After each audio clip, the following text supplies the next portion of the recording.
সাত সমুদ্র পার করার পর এই সিঙ্গনি আমার জেব্রিনা আমার হাতে এসেছে। বলবো সবটাই বলবো। তার আগেই সকালে উঠে আমি ইউনিভার্সিটিতে গেছিলাম, দেখলাম যে রোবোটিক্স ক্লাবের কিছু প্রোগ্রাম বা কন্টেস্ট চলছিল। কি সুন্দর করে সাজিয়েছে দেখো। পাশেই আবার পোস্টার কন্টেস্ট চলছিল, এক একটার থেকে এক একটা এতটা সুন্দর ছিল। আমার এটা খুবই ভালো লেগেছে। পাশে যেগুলো ছিল সেগুলোও বেশ সুন্দর ছিল। আবার এই কিউট ডেকোরেশনটা দেখো, আমি তো চোখ ফিরাতেই পারছিলাম না।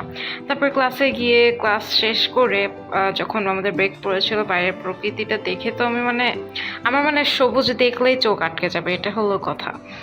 এরপরে বাসায় এসেছি। বাসায় এসে আমি ভেবেছিলাম রেস্ট করবো, বাট তাকে আর ভাগ্যে জুটে আবার বের হওয়া লেগেছে কাঠফাটা রোদে। বসেছিলাম কাজ আমার গাছ এসছিল, যে আমাকে গাছ দিচ্ছিল সেই আসছিল।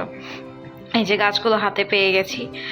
তারপর যেহেতু বাজারের কাছে ছিলাম, মাকে বললাম যে আমি তাহলে সপ্তাহের বাজারটা করে আনি। ঢেঁড়স, পটল আর কুমড়া আর বিভিন্ন জিনিস আর কি নেওয়া হয়েছে। এর মাঝে মাথার ওপরে এক প্রকার ফলের গাছ দেখলাম। আমি প্রথমে ভেবেছিলাম পেয়ারা, বাট এটা পেয়ারা না। আমি ঠিক বুঝতে পারলাম না এটা কি। বাসায় এসে একটু ফলমূল খেয়ে বিড়ালকে আদর যত্ন করে তারপর গাছগুলো দেখতে বসেছে যে কী কী এসেছে। এইটা ছিল আমার গিফট, পার্পল হার্টটা। এইটা আবার একটা গিফট ছিল, সেটা ছিল হচ্ছে যত সম্ভব পিটুনিয়ার গাছ ছিল ওটা। আর তারপর তো এই যে এই পিঙ্ক সিঙ্গোনিয়ামটা, এটা আমি অনেক দিন ধরে খুঁজছিলাম, বাট রিজনেবল প্রাইসে কোথাও পাচ্ছিলাম না। তারপরে যে জেব্রিনা, এটাও আমি অনেক দিন ধরেই খুঁজছিলাম। অক্সালিসটাও আমার কেনা হয়েছে, এতটা প্রিয় আমার অক্সালিস বলার বাহিরে। এটা আসলে কি গাছের কাটিং আমি বলতে পারছি না, তবে আমি পানিতে রেখেছি, দেখা যাক। তারপর গ্রিন লেডিও ছিল সাথে, এটাও গিফট। আর এই যে হলুদ রঙের রেন লিলির আর কি বীজ পেয়েছি। মা এদিকে তুর্কিশ কি জানি একটা সিরিয়াল দেখছিল, তারপর আমি ঘুমিয়ে গেছি, খুবই টায়ার্ড ছিলাম।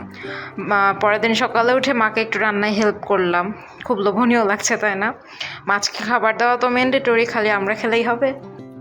তবে আজকে কালকের মধ্যেই আমি ট্যাঙ্কে বেশ খানিকটা পানি অ্যাড করব, কারণ পানি দেখছি যে খুব একটা কমে গেছে, কারণ যেহেতু গরম বৃষ্টি সব একসাথেই চলছে, তো পানি অ্যাড করতে হবে। এদিকে আমার বিড়ালের সাথে আমার একটু খুনসুটি না হলে হবেই না।